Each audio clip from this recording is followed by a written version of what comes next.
Okay, when a failure actually worked out, what have you learned from a failure in your life? Really inspired by golf, of all things. You are inspired by golf? Well, I like golf. I think mainly because it's something I could do with my dad. My dad was in town visiting, and it was a big deal last night with a PGA championship. Was it a big deal? Well, I didn't realize it was such a big deal, but my dad, he's a great golfer, so he's watching it, gets my son, Andy, who's 12, to watch it with him because Phil Mickelson won the PGA championship. It's the first time anyone over 50.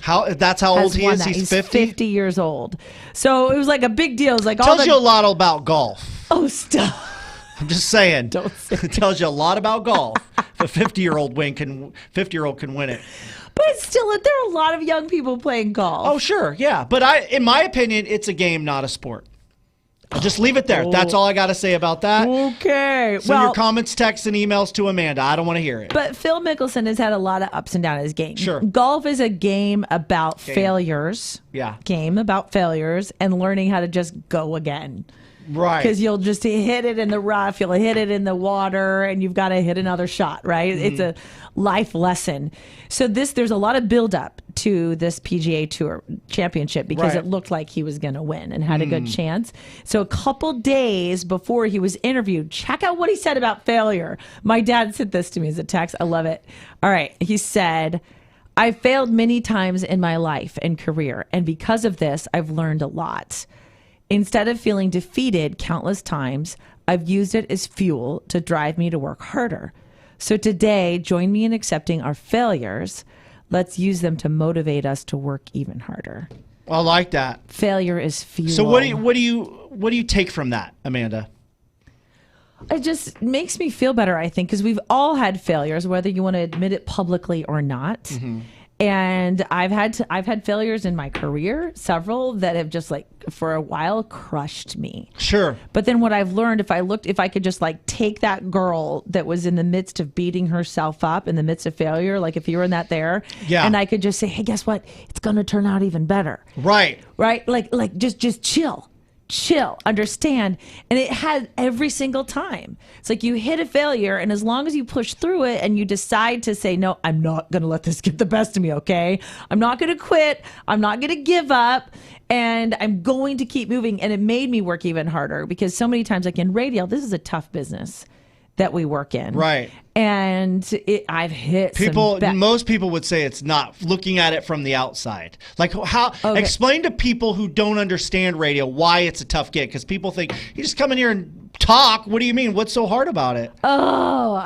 Because radio stations are fickle. There's a lot of turnover, and you're judged when you're a radio personality based on your ratings, how many listeners, if they like you or not, right? Or if the commercial time is selling, and then all of a sudden, if that doesn't work, then you lose your job, or you get a new boss in, and it's not based on numbers. Just how hard you work, even, really. Right, you can work as hard as you want and try as hard as you want, but it's based on, do they like you or not? Right.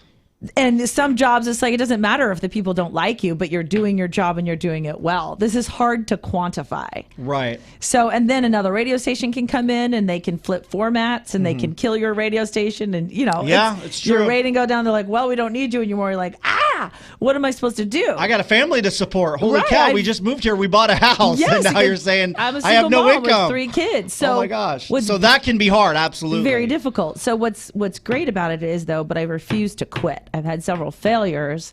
And I remember my parents saying things like, why don't you just get you could work for the state. That's very secure. You have a pension. Why could you please find something stable? Right. Get out of this industry. But I love it. And this is what I feel called to do. I'm sure people are like, hey, Phil Mickelson, why don't you just go get a regular business job? Why are you still at 50 years old? Why are you still playing the game of golf?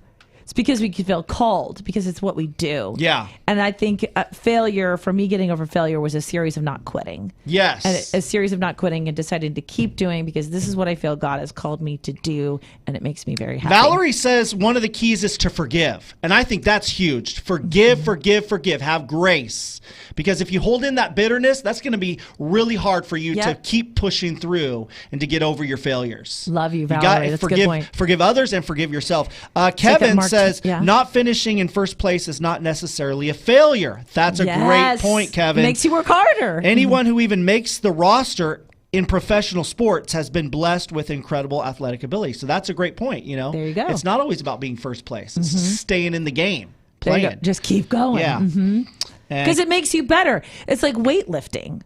You know, weightlifting, I used to do competitive weightlifting. It taught me a lot because you lift until you fail. And when you're at the gym and you fail at a lift, everyone celebrates because you found your point of failure. Oh, wow. That's interesting. Because once you find your point of failure, like that's as much as I could back squat because you worked so hard that you got to the hardest, the heaviest you could do. And then you found your point of what you need to work on. Right. I agree. So when Matt faces a failure or a challenge or something comes at me and hits me in the gut, and I lose my breath, right? I get the air sucked out of me. I want to ring the bell, sitting this one out. God, I'm done. I'm checking out. You know, can't take it anymore. Too many hits. And God whispers, Matt, just stay in the ring. Stay in the ring. Keep taking the hits. If you got to keep taking the hits, keep taking the hits. Because what will happen is there will be a moment where God will swoop in and he will knock the enemy off their feet. He will send them flying out of the building. The enemy will be crushed. And all I have to do is stay in the game. Stay in that ring and keep fighting. Maybe I'm going to keep getting hit. Yeah. I'm going to keep getting the air sucked out of me, but God is with me. I'm not fighting this alone. He's there, and he's going to come through. Guaranteed. He will come in, and he will just land a blow that will send the enemy flying. And that's what keeps me going and inspires me, because I've seen it happen. Right? I'm not just basing this on a theory or philosophy that someone's told me. I've seen it happen in my life. So for me, it's just staying in the game. It's just sticking in there and not quitting for me. I don't have to strive. I don't have to, do more. It's just stay in there and wait for God to come in, because he's going to come in. Yes. He's going to come in. I love that. I just did a screenshot of this on Instagram. I love those quotes on Instagram. Yeah. Just what you're talking about. It says, I got too many angels covering me. I know I can't be touched. My God doesn't play about me. Right. Right? Like he's like, I got you. It's okay. Yeah. He is fighting our battles, even though no matter how hard we fight, how hard we try to not quit. He's like, I got you. It's okay. If you're in that point of failure right now and you're beating yourself up, we're here to tell you it gets better. I just want to be that little whisper on your shoulder going, guess what? Like 100% of the time, it turns out even better than you had it before. And God's ready to move you into something great. That's right. Happy Monday. Have a great week. Thanks so much for watching our live.